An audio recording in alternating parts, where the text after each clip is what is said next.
성경 말씀 봅시다. 시편 119편 153절에서 160절까지 교독하겠습니다. 153절에 나의 고난을 보시고 나를 건지소서. 내가 주의 법을 잊지 아니함이니이다. 주는 나의 영혼을 내시고 나를 구속하사 주의 말씀대로 나를 소성케 하소서. 구원이 악인에게서 벌어지면 저희가 주의 율례를 구하지 아니함이니이다. 여호와여, 주의 궁이 고오니 주의 율례를 따라 나를 소성케 하소서. 나를 핍박하는 자와 나의 대적이 많으나 나는 주의 정부에서 떠나지 아니하였나이다. 주의 말씀을 지키지 아니하는 미사한 자를 내가 보고 슬퍼하였나이다. 내가 주의 법도 사랑함을 보옵소서. 여호와여, 주의 인자하신 대로 나를 소승케 하소서. 주의 말씀이 영원히 진리오니 주의 의로운 모든 내가 영원하리이다. 아멘. 오늘 읽은 본문은 히브리어 알파벳 20번째인 레쉬로 시작되는 구절들로 채워져 있습니다. 주님의 약속하신 대로, 주님이 명령하신 대로 나를 서성케 하소서, 이런 기도를 드리고 있습니다. 소성이라는 말은 새롭게 한다, 시들었는데 다시 벌떡 일어나서 살리셨다, 소성이라는 그런 개념인데, 주님의 약속대로, 말씀대로 나를 소성케 하소서, 이게 핵심입니다. 내가 원하는 대로, 나는 시들시들한 것보다는 팔팔한 게 좋으니까 나를 팔팔하게, 비록 나이는 늙었지만 젊음을 유지하게 해주십시오, 이런 것이 아니라 주님 약속하셨잖아요. 주님 약속대로 나를 새롭게 해주십시오, 이런 기도를 드리고 있습니다. 우리가 그동안 계속해서 119편 20번째 왔는데 19번까지 계속 봤잖아요. 끝없이 말씀에게 점점 더 빠져들어가는 그 시인의 모습, 이래도 저래도 결국은 말씀 안에 내가 있어야 한다라는 그 깨달음, 하나님의 말씀을 벗어난다면 거기에는 더 이상 희망이 없다라는 사실들을 계속해서 고백하고 있습니다. 오늘은 160절부터 먼저 해석하고 앞부분부터 또 보도록 합시다. 주의 말씀의 강령은 진리오니 주의 의로운 모든 규례가 영원하리이다. 주님의 말씀의 강령, 강령이라고 하든 뭐라고 하든 그 어떤 그 틀, 주님께서 말씀하신 그것들은 진리다. 왜냐하면 그것은 의롭고 영원한 것이기 때문이다. 이렇게 고백을 했습니다. 지난주에도 마지막 절에 이런 표현이 되어 있었는데, 왜 주님의 말씀만이 영원한 진리인가? 그건 변하지 않으니까요. 주님의 입에서 뱉어진 그 순간, 그것은 끝까지 지속이 되고 중간에 바뀌거나 변하는 것이 아니기 때문에 그것을 붙들고 진리라고 말할 수 있는 겁니다. 진리라는 말을 다른 말로 하면 참이다, 아니면 이제 그것과 반대되는 것은 거짓이 되겠죠. 그러니까 말씀 때문에, 그 말씀에 이끌려가는 삶 때문에 고난도 오고 나에게 원한을 가는 사람도 있고 나를 핍박하는 대적들이 수없이 출몰하고, 그러함에도 불구하고 내가 그 말씀을 떠나거나 포기할 수 없는 이유가 그것만이 진리고 그것만이 참이고 그것만이 계속 지속되기 때문이라고 시인은 이야기를 하고 있습니다. 53절에도 고난이라는 단어가 있고 54절에는 나의 원한이라는 단어가 있고 57절에는 나를 핍박하는 자, 대적자, 이런 단어들이 나옵니다. 이것은 하나님의 말씀 가운데 있기에, 주님의 말씀을 따르기에, 주님의 말씀만 참이라고 인정하기에 주어지는 또 다른 부산물 같은 거죠. 왜 고난이 오는가? 욕심 때문에 고난이 온다. 그것은 성경이 이야기하는 고난과는 다르고요. 세상은 복음과 상관이 없이 고난을 받는데 그건 지 욕심 때문이죠. 뭔가 이루려고 하고 자기 원하는 대로 만들려고 하고, 근데 그게 안 되니까 그게 고생이고 고난이라고 생각을 하는데, 시편에서 이야기하는, 또 성경에서 이야기하는 고난이라는 것은 그런 개념이 아니라, 나는 말씀이 좋고 말씀에 이끌려서 가는데 사단은 그런 나를 그냥 지켜보지 않고 방해 공작을 자꾸 펴는 거예요. 고린도후서 4장 4절처럼 악한 무리가, 세상 신이 복음의 광채를 흐리게 만드는 그 역할을 하잖아요. 그러니까 그것 때문에 성도는 고난을 당하게 되는 거예요. 53절 다시 볼게요. 나의 고난을 보시고 나를 건지소서. 내가 주의 법을 잊지 아니함이니이다. 이제 거꾸로 해석하면 되죠. 내가 주의 법 안에 있고 주의 법을 기억합니다. 그러니까 주님, 나를 고난에서 건져 주십시오. 이렇게 보면 되죠. 주님은 우리를 그냥 고난 가운데 버려두지는 않는다고 말씀하셨잖아요. 너희가 환난을 당하나 그 환난이 영원히 지속되는 건 아니다. 내가 건지겠다. 그렇게 주님께서 약속하셨으니까 주님 그 약속대로 나를 고난에 빠져 있지 말게 해 주십시오. 이것은 고통받는 게 힘드니까 벗어나겠습니다라는 그런 차원과는 종류가 좀 다른 이야기입니다. 우리는 힘들고 어려운 일이 있으면 내가 힘드니까 빨리 그곳에서 벗어나고 싶다라는 그런 생각을 하는데, 시인이 여기서 고난에서 건져달라는 말은 계속해서 말씀이 흐려지고 가려지는 그곳에 내가 머물러 있으면 안 되잖아요. 그곳에서부터 내가 벗어나서 주의 말씀을 밝히 보는 그 자리로 옮겨달라는 그런 이야기를 지금 이렇게 고백하고 있습니다. 나이가 들면 시력도 점점 더 흐려져서 뭔가 선명하게 안 보이고, 귀도 작은 소리 잘 안 들리고, 이런 것처럼 고난이, 복음을 가리는 고난이 이렇게 막을 치면 주님의 말씀이 선명하게 안 보이는 거예요. 그러니까 빨리 그 방해 공작을 걷어달라라는 이런 강구를 시인은 이렇게 표현하고 있습니다. 힘든 게 고난이 아니고 말씀 제대로 못 보는 게 고난인 거예요. 무슨 말인지 이해가 되죠? 네. 앞이 안 보이면 답답하잖아요.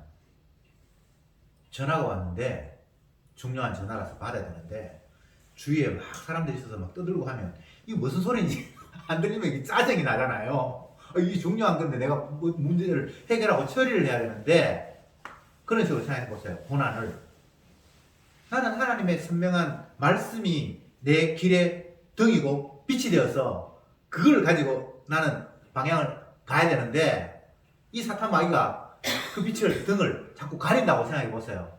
그러니까 이게 미치고 환장하는 거예요. 이게 고난이에요. 너무 답답한 거예요. 그래서 빨리 주님 그 방해 공작, 어둡게 하는 것들을 좀 맑게 씻어 주십시오. 화장실에 거울이 샤워 자꾸 하고 나면 막 튀어가지고, 또 아니면 연기 같은, 뭡니까, 그 짐 같은 게 서려서 이렇게 무겁게 되잖아요. 그럼 뭐 그거 아무리 쳐다봐도 내 얼굴이 깨끗한지 안 보이듯이, 그래서 깨끗하게 수건으로 닦듯이 지금 153장은 그런 걸 주님 앞에 요구하고 있는 거예요. 고난에서 건져달라는 말이 그런 의미란 말이죠. 그러니까 항상 주님의 말씀이 내 앞에 선명하게 보여져서 내가 갈 길이 빤히 보일 때 그 자리가 기쁨이고, 사실은 그곳이 구원이에요. 주님이 나를 건지시는 모습이에요. 그렇게 되기를 기도하고 있습니다. 154절, 주는 나의 원한을 펴시고 나를 구속하사 주의 말씀대로 나를 소승케 하소서. 이것도 거의 유사한 앞절과 유사한 내용입니다.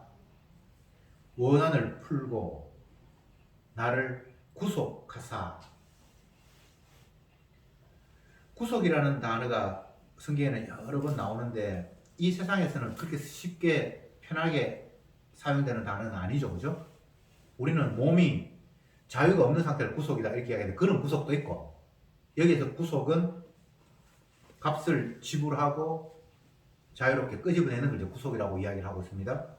구약에서는 내 가까운 친족이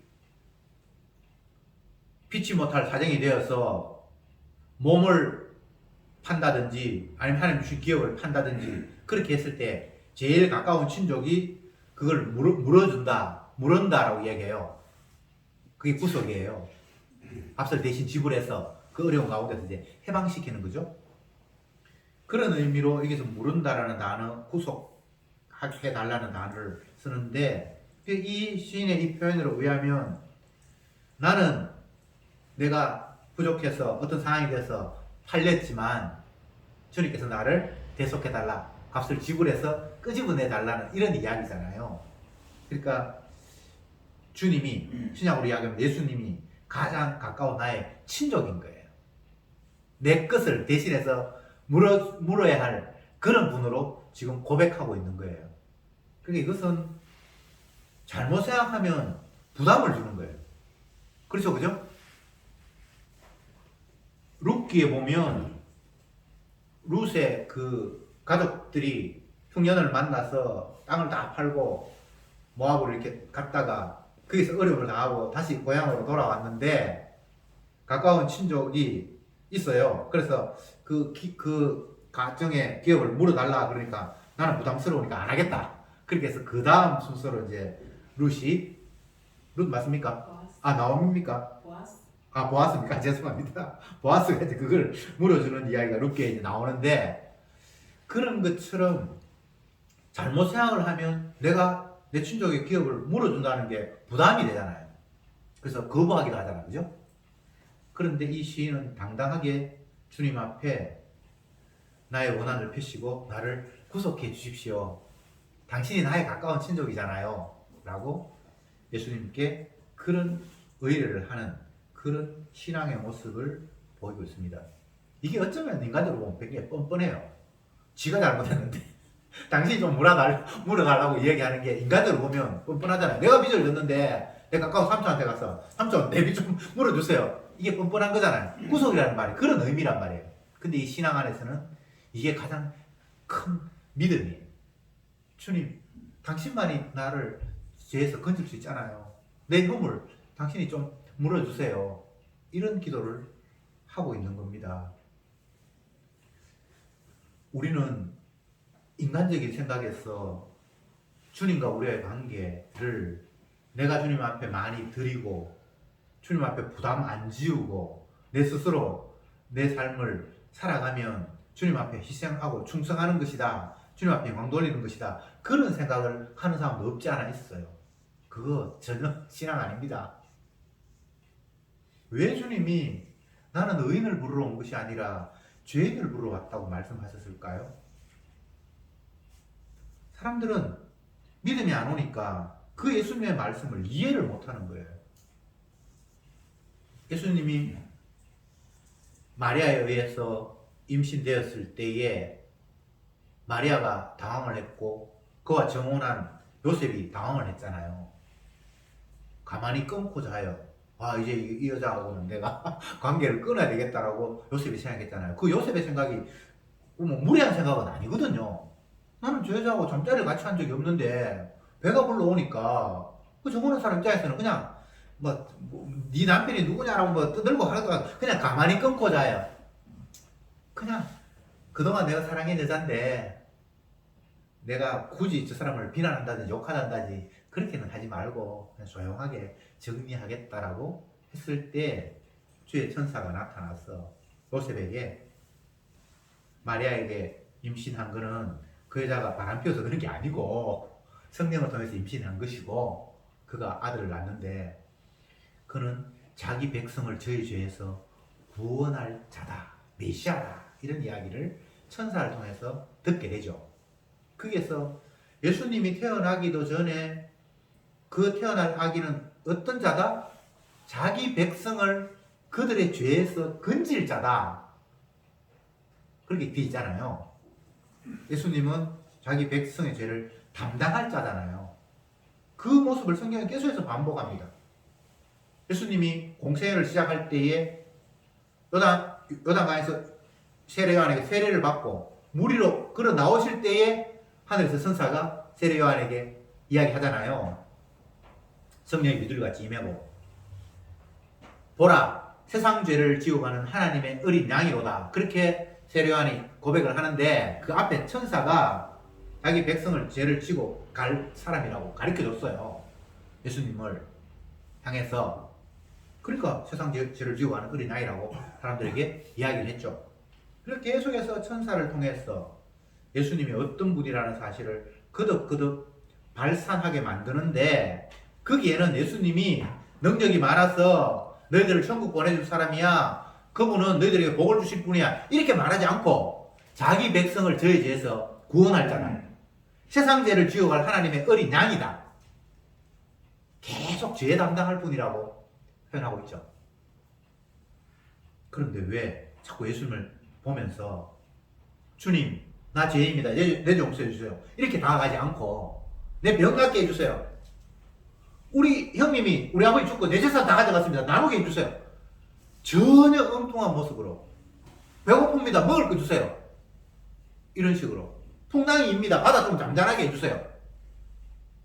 전혀 진짜 예수님이 해야 할 일을 요구하는 것이 아니라 다른 걸 지금 요구하고 있는 모습을 우리는 성경을 통해서 수없이 확인하고 있죠. 어떤 의미입니까? 예수님을 지식으로 이해한다는 거예요. 메시아를 지유리한 쪽으로 해석한다는 거예요.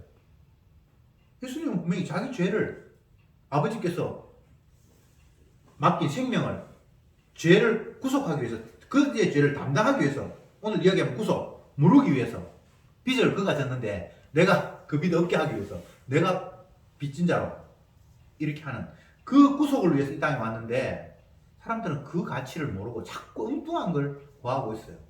그렇게 예수님이 그들에게 나는 죄인을 부르러왔다. 죄인이면 나 불러라. 너희들이 죄의 짐을 졌다라면 나한테 찾아와서 내가 너 죄의 짐 대신해서 갚아줄게. 이런 이야기를 예수님은 하고 계시는 거예요. 시인은 오늘 그 주님을 정확하게 알고 내 원한을 펴시고 나를 구속해서 나를 소성케 해 주십시오 라고 기도하고 있습니다. 죄로부터 씻음받지 않으면 소성이라는 개념이 성립이 안 되죠. 죄가 가득한데 주께서 그 죄를 담당하셨을 때만 내가 다시 소생할 수 있으니까요. 155절 구원이 악인에서 멀어지면 저희가 주의 윤례를 구하지 아니함이니이다. 악인에게는 사실은 구원은 없어요. 엄밀히 따지면 의롭게 돼야지 주님께 구원하시는데 이게 다르게 이야기하면 주께서 찾아와서 죄를 씻을 때만 의롭게 되고 그게 구원이잖아요. 그런데 그 영원한 악을 계속해서 죄의 짐을 끝까지 지고 있는 자에게는 구원과는 거리가 먼 거죠. 그건 심판밖에 있을 수 없죠. 여기서 155절을 보면 구원이 악인에서 멀어진다. 그 이유가 주님을 구하지 않았기 때문에 죄 씻으시는 주님 앞에 나아가지 않았기 때문이라는 거죠. 주님은 분명히 죄 있는 자들아 내게 오라 라고 말했는데 그 주님 앞에 가까이 안 가니까 그는 구원과는 상관이 없는 거잖아요. 이 구절에 의하면 구원이 악인에게 멀어진다. 왜? 주님을 구하지 않기 때문에 주의 윤례를 구하지 않기 때문에 죄 용서하시는 그 주님 앞에 나가지 않기 때문에 이게 서기관 바리새인들의 모습이잖아요. 지가 죄인인 줄 알면 내 죄를 물어주세요. 구속해 주세요 라고 주님 앞에 다가갈 텐데 지가 의롭다고 생각하니까 주님과 거래하는 거예요. 나 천국 가는 거 확실하죠? 부자 청년이 주님 앞에 찾아가서 내가 무슨 일을 하여야 영생을 얻을 수 있겠습니까? 라고 묻는 취지는 나는 구약 율법대로 하나님 말씀을 순종했으니까 부자고 지금 잘 사는 거 맞죠? 근데 혹시 내가 조금 더 해야 될 일이 뭐가 더 있겠습니까? 지금 가는데 미흡함에 뭐 있습니까? 이렇게 물으면서 그가 대답한 주님의 말씀을 통해서 바랐던 그 멘트는 너는 천국 백성이야. 너가 여태까지 잘했으니까 복 받았잖아. 다른 사람도 너처럼 복 받기를 원해. 이런 말을 은근히 기대하면서 주님 내가 무엇을 더 하면 어떤 일을 선한 일을 더 하면 영생을 얻을 수 있겠습니까? 이렇게 물었단 말이죠. 근데 예수님 뭐라고 이야기합니까? 선한 분은 아버지 한 분밖에 없는데 네가 감히 선하다고? 네가 감히 천국을 간다고? 이런 대답을 예수님께 들은 거예요. 얼마나 충격을 받았겠습니까? 자기 스스로는 시험 쳐놓고 답안지하고 맞춰보니까 뭐 충분히 합격할 상황이 됐어요. 그래서 마지막 시험 발표 나는 그 순간을 클릭을 하면서 나는 당연히 합격했겠지라고 생각하는데 이름이 없어. 이런 상황이란 말이죠. 부자 청년이라는 말을 왜 썼습니까? 성경에. 그냥 청년이라고 이야기하면 되는데 왜 부자 청년이에요? 부자가 됐다라는 말은 이미 하나님 앞에 율법에 순종해서 들어가도 복을 받고 나가도 복을 받고 결과를 보면 그 과정이 이제 그려지잖아요. 이 인간의 생각에 그냥 부자가 그냥 부자 됩니까? 하나님으로부터 복을 받아서 부자가 됐으니까 그리고 복을 받아서 내가 부자 됐으니까 나는 하나님 말씀에 순종했다라는 것이 등식이 성립이 되잖아요. 이게 인간적인 생각으로. 그래서 메시아 앞에 가서 이걸 확인받고 싶은 거예요. 그랬는데 웬걸 하나님 외에는 그 선한 분이 없다. 그럼 너는 낙하다 이 말이잖아요. 그리고 이게 완전 멘붕이 오는 거예요. 제가 지금 드리는 말씀은 155절에서 구원이 악인에게서 멀어지는 이유가 그들은 지가 죄인이어서 주님의 용서를 구하지 않는다는 거예요. 이 이야기가 구원은 어떤 자에게? 깨끗한 자에게? 착한 자에게? 아니에요. 지가 죄인 줄 알고 죄 용서하시는 주님 앞에 나가야 그게 구원이 되는데 주님 앞에 안 나가는 거예요. 지가 죄인이라고 죄 용서해 달라고 주님 앞에 안 나가는 거예요. 그러니까 구원과 상관이 없는 거지. 지금 이 이야기를 하고 있는 겁니다. 다윗은 복을 이야기하면서 재산이 많아졌다든지 내가 편안하게 산다든지 남들이 나를 존경한다든지 이런 식으로 내가 복받았다라고 표현하지 않아요. 내 죄가 사함을 받고 내 허물이 가리움을 받기 때문에 복이 있다. 이렇게 이야기를 하는 거예요. 우리아의 아내를 범했지만 주님께서 나를 그 아들 솔로몬을 보내서 덮어주셨다. 은혜 받았다. 여디디아 은혜 받은 자라는 뜻이거든요. 그러니까 그걸 아니까 진정 복이라는 것이 내가 뭔가 소유를 많이 가졌다든지 내가 원하는 걸 얻었다든지 하는 것이 아니라 내가 죄인이라는 사실을 깨닫고 죄 용서하신 주님과 만나게 된 것이 복이라는 거예요. 그리고 그 반대되면 이게 구원과 상관이 없는 악이라는 거예요. 156절에는 여호와여 주의 긍휼이 크오니 주의 규례를 따라 나를 소성케 하소서. 그래서 계속해서 주님의 용서 때문에 내가 새롭게 되었다라는 사실을 강조하면서 주님의 말씀의 능력이 얼마나 대단한가를 노래하고 있습니다. 주의 긍휼이 크대요. 예수님께서 자기 자신의 용서와 사랑을 표현해 주기 위해서 빚진 자 이야기를 합니다.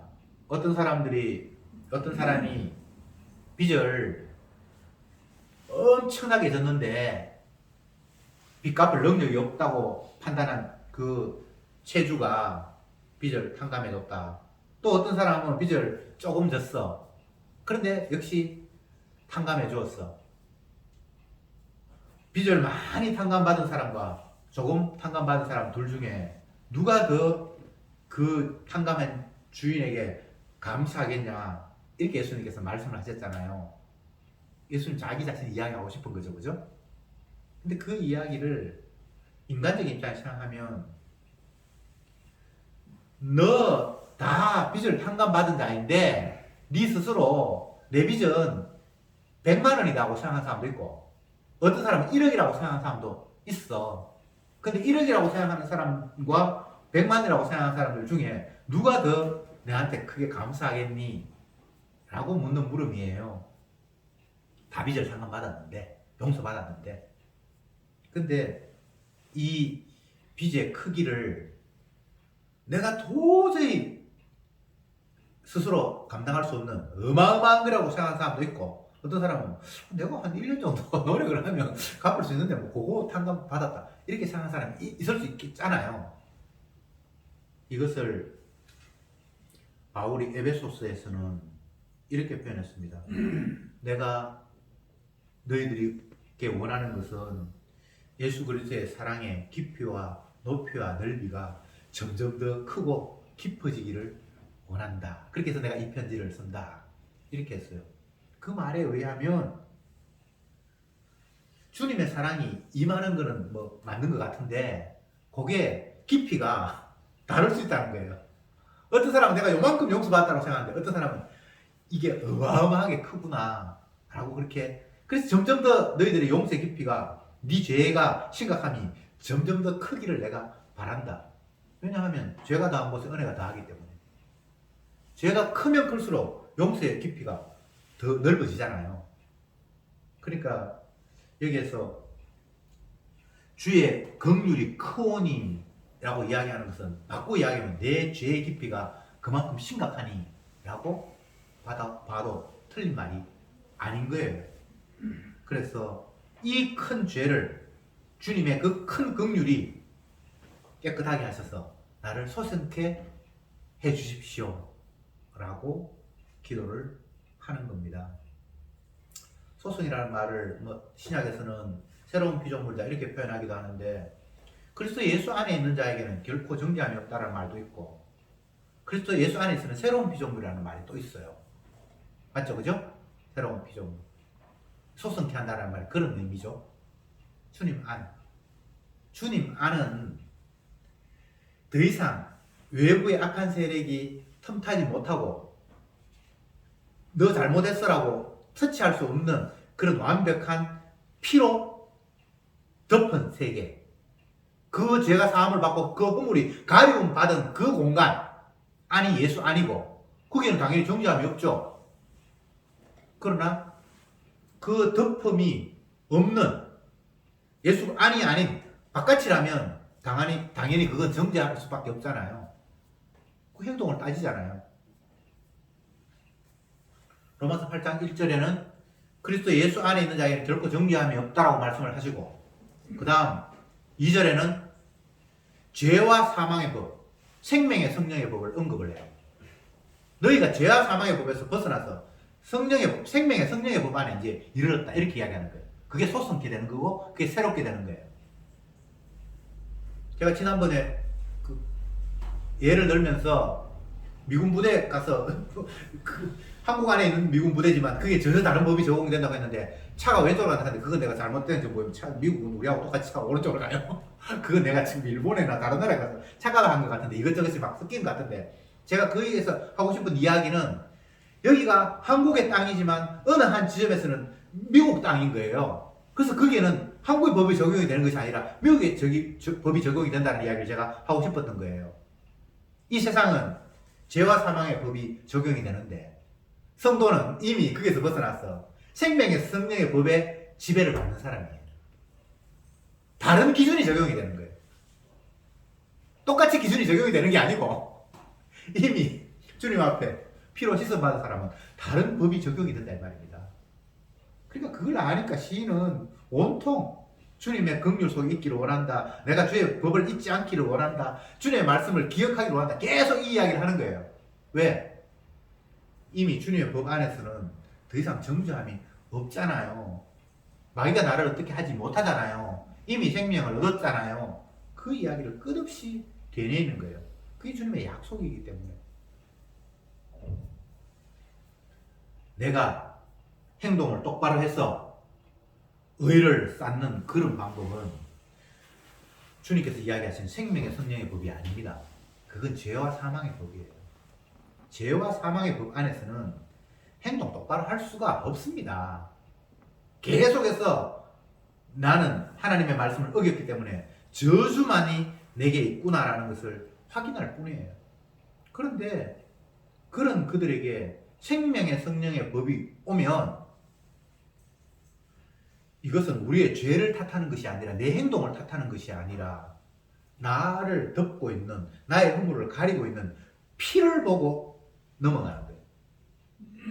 6월절 어린 양 다른 규정이 적용이 되잖아, 그죠? 다른 데는 피가 없어. 피로 덮은 게 없어. 그런데 히브리인의 집에 가니까 문에 피가 발려 있어. 그래서 피를 보고 넘어가는 거예요. 이게 생명의 성령의 법이에요. 죄와 사망의 법이 아니에요. 피가 없을 때는 죄와 사망의 법이 덮쳐서 장자를 악하다고 다 죽이는 거. 그게 사망의 법이고, 유대인의 집 가정에서 죽음의 사자가 넘어가는 것은 피를 보고 넘어가서 거기에는 생명의 성령의 법이 적용이 되고, 이게 예수 아닙니다. 내 행동 잘했습니다. 부자 청년처럼 나 열심히 살아서 이 정도 부자 됐는 거 맞죠? 이게 전혀 생명의 성령의 법을 모르고 죄와 사망의 법을 가지고 자기를 의롭게 치장하려고 하는 악한 모습이에요. 악하고 음란한 세대가 그런 모습이에요. 그게 서기관 바리새인들의 모습이기도 하고요. 또 은혜 받지 못한, 은혜가 무엇인지 알지 못하는 모든 사람들의 보편적인 인식이기도 하고요.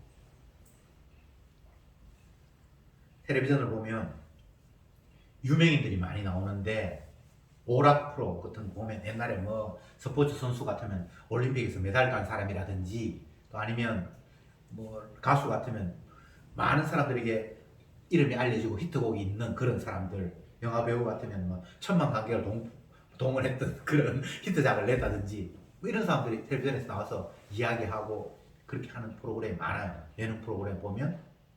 근데 거기에서 사람들이 그런 사람들을 주인공으로 이렇게 캐스팅하는 그 방송 측이나 그걸 바라보면서 즐거워하는 시청자 측이나 한 가지 동일한 게 있어요. 누구나 다 바라는 스타인데, 쉽게 이야기하면 하나님처럼 된 사람들인데, 이 세상에서 그런 사람들 보면서 나도 하나님처럼 되기를 원하는데 저 사람은 어떤 코스, 어떤 과정을 거쳐서 신의 모습에 이르렀을까를 기대하는 거예요. 그래서 뭐 운동선수 같으면 뭐 예를 들어서 그 이상한 스케이트 해가지고 막 메달 따는 사람 있잖아요. 그 사람들 보면 25년 동안 날마다 스케이트 타면서 내가 어떻게 하면 1등 할 수 있을까 그것만 연구한다는 거예요. 그래서 지금 와서는 온몸이 다 부서졌다는 거예요. 지금도 무릎에 뼈 조각들이 돌아다녀서 어떻게 잘못하면 이게 다리가 아프고, 근데 겁이 나서 수술을 못하는 이유가 수술하고 나면 한 6개월 동안 꼼짝도 못하고 있어야 된다는 그 이야기 때문에 아직 내가 너무 젊은데 그러게 하기에는 6개월을 그냥 병원에 누워있기에는 너무나 두렵다. 뭐 이런 이야기를 텔레비전에서 막 떠들고 한단 말이에요.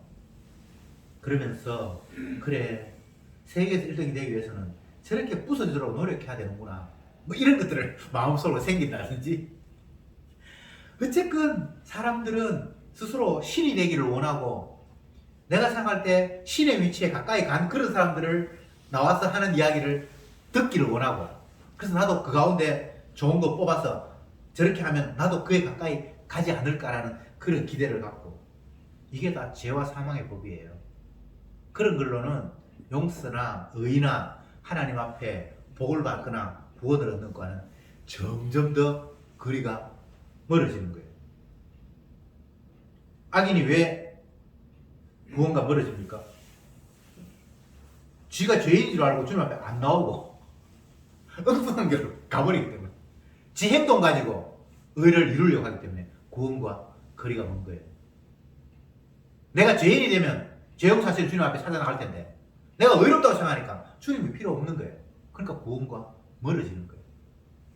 그게 죄와 사망의 법을 쫓아가는 악인들의 모습입니다. 157절 나를 핍박하는 자와 나를 대적하는 자가 많으나 나는 주의 증거를 떠나지 아니하였나이다.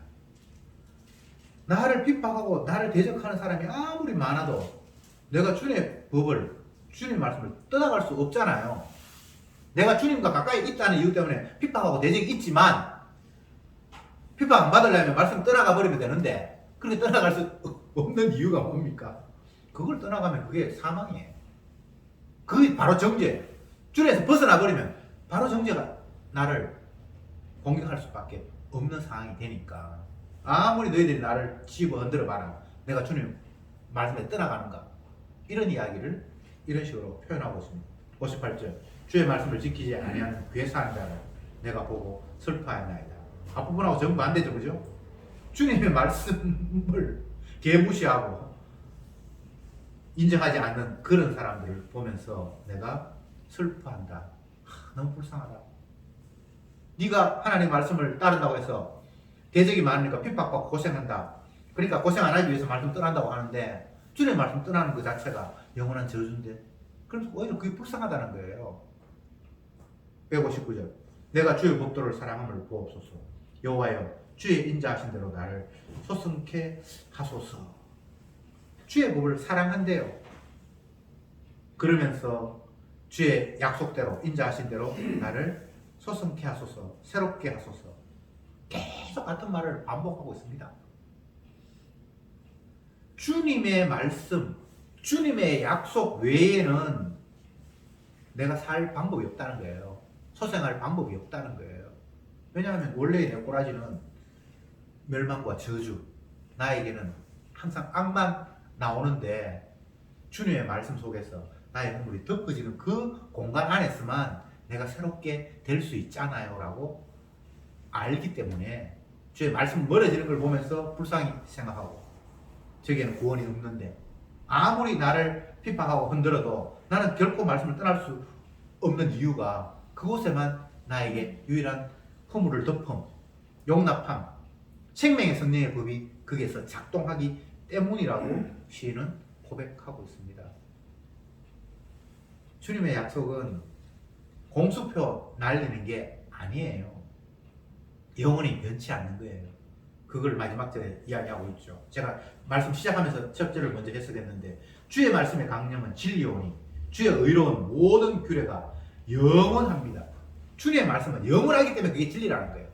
그걸 놓을 수가 없다는 거예요. 여러분 이보다 더 분명하고 확실한 것은 없습니다. 세상이 자꾸만 진리도 아는 것, 영원하지도 않은 걸 가지고 진리인 양 포장하면서 우리에게 유혹을 합니다. 무슨 주식을 사면 뭐 돈을 몇 프로 벌 거다. 어디로 이사 가면 뭘 어떻게 될 거다. 전혀 영원하지도 않는 것, 확실하지 않는 걸 가지고 계속해서 우리에게 유혹하는 것이 이 땅에서의 마귀의 역사입니다. 그런 유혹 속에 유일한 진리는 주님의 약속의 말씀밖에 없어요. 이걸 신약으로 이야기하면 예수 그리스도의 살과 피 외에는 생명이 없어요.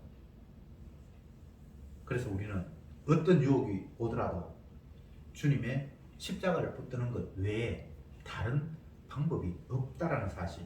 그래서 그것이 주님의 유일한 사랑이요, 능력이요, 구원이라는 사실을 오늘 본문을 보면서 다시 한번 확인하는 저들이 되기를 바랍니다. 기도합시다. 누가 우리를 그리스도의 사랑에서 끊으리요? 어떤 것이 와도 주님의 사랑에서 우리를 분리시킬 수 없다라는 사실을 우리는 주님의 능력 속에서 약속받았습니다. 당신이 채찍에 맞음으로 우리가 나음을 입었습니다. 이것 외에 구원은 없습니다. 내가 선한 삶을 살아서 이웃에게 칭찬 들을 만한 일을 행해서 구원을 얻거나 상 받는 방법은 그것은 죄와 사망의 법입니다. 생명의 성령의 법이 이미 우리에게 이르렀기에 더 이상 내 행동을 드러내고 자랑함이 아니라 내 더러움 속에 주님의 보혈의 피가 덮였다라는 피를 자랑하는 저들이 되게 하옵소서. 이것이 바로 생명의 성령의 복음을 증거하는 저들이 되게 하옵소서. 예수님의 이름으로 기도드립니다. 아멘.